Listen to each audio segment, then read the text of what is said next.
The celebration of International Women's Day originates from the 19th century, which was partly marked by the rise of social movements demanding that women participate on an equal footing with men in the management of public affairs. The theme of the 39th UN International Women's Day is Invest in Women, Accelerate Progress. For me, the theme is quite appropriate. Basically, if they say invest in women, it implies that something is not going right. That is the effort put in terms of resources and capacity building and the goal set where it's not being attained. And that is obvious because what is happening now is that we do have a gender gap. A gap that says, that reveals that men are doing better than women. And the government is not happy with the fact that there's that kind of gap, because women are also human beings.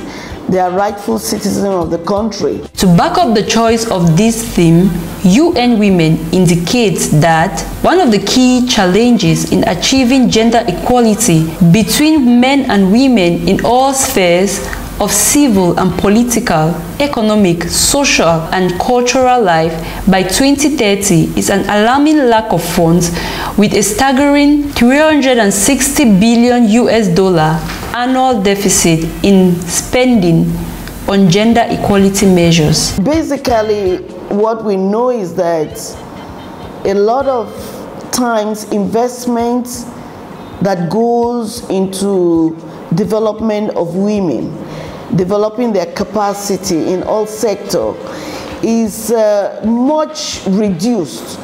And they're saying that states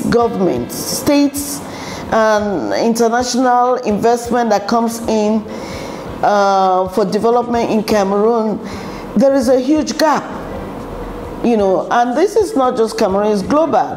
The funds invested in the education of women, political participation of women, women's activities, their agricultural activities. Let's take our own, the care given, you know, the 3 reproductive rights of women.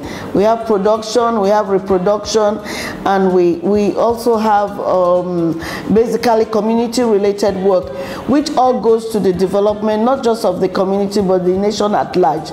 They're saying that there's a gap in how much is invested in this sector and how much women benefit from this sector. So if you look at industrialization in the country, how many women are in it? Do they have the capacity to be in industrial sector? You know, what investment goes? If you look at schools, how many women are in school? How many women are in the area of vocational and technical education?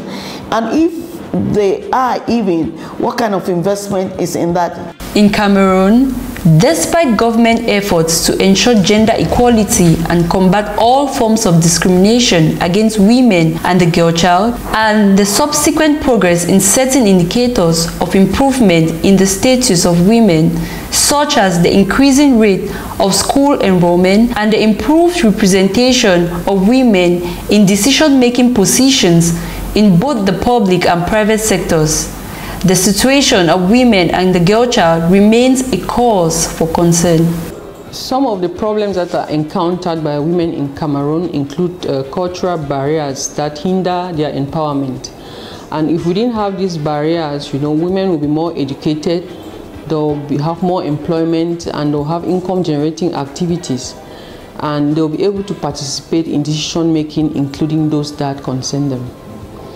Another problem is gender-based violence, which we are witnessing a rise today. we still have problems of female genital mutilation in some areas of the country, and we have increasing domestic violence, which we have seen that sometimes lead to death. So those are some. Apart from that, we also have the problem of inequalities that women face. These inequalities are in areas of education, employment. We have land ownership, succession, and entrepreneurial freedom by women. However, the legal framework complies with international standards. For instance, the Constitution of 18 January 1996 protects women and the girl child against any attack on their life, health, and dignity, as well as guarantee equal access to all opportunities in civil, political, economic, and socio-cultural life. I can say that the representation of women generally in the country is improving. And if I take the case of the Cameroon Human Rights Commission, where the chairperson has made it a duty to continuously empower the woman, I can say that the representation is quite progressive. As of today, we are above 41%, which is a bit short of the 50% which women are advocating today. So I can say that it is really improving. Within the commission, for instance, of the nine services, women lead 4 out of 9, which is a good mark for the institution. Cameroon has also signed and ratified various relevant instruments for the promotion and protection of women's rights. You know that these investments in women, increased investment, also means not just creating new laws. We need to enact new laws where it's needed, but the existing laws are still not being applied.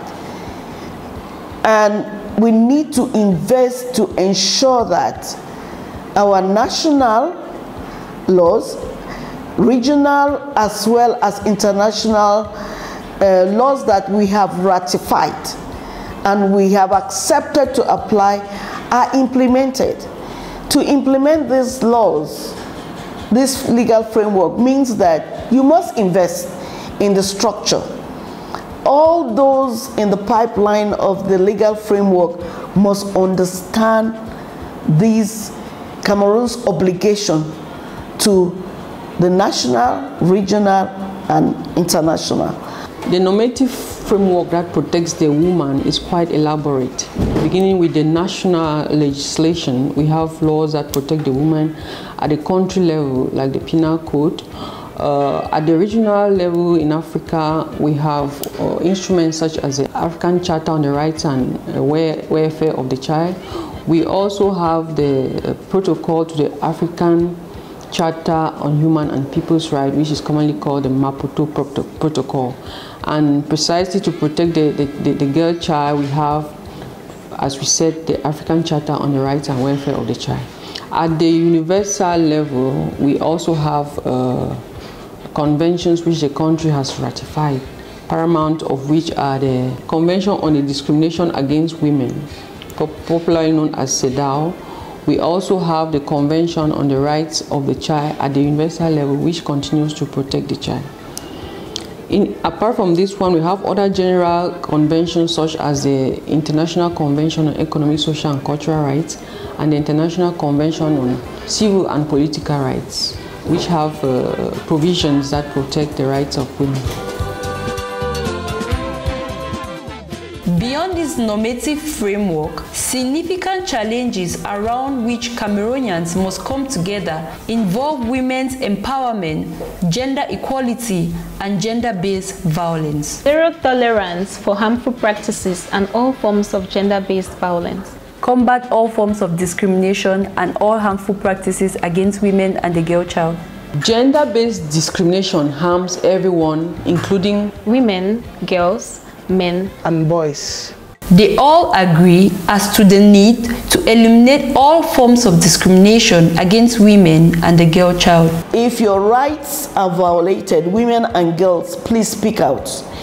And I'm saying that those who are human rights defenders, like the Cameroon Human Rights Institution, should respond positively. And we are here to respond positively.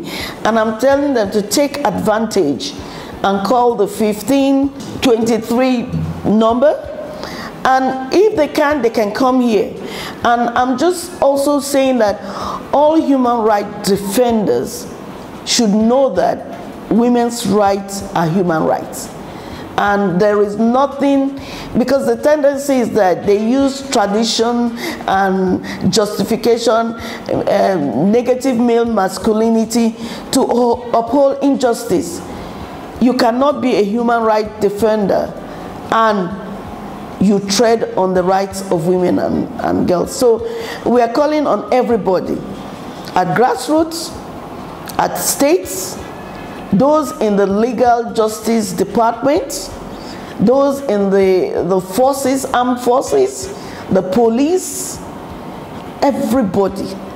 The rights of women is one way for us, upholding that right is one way for us to ensure gender equality and the empowerment of women and girls in Cameroon.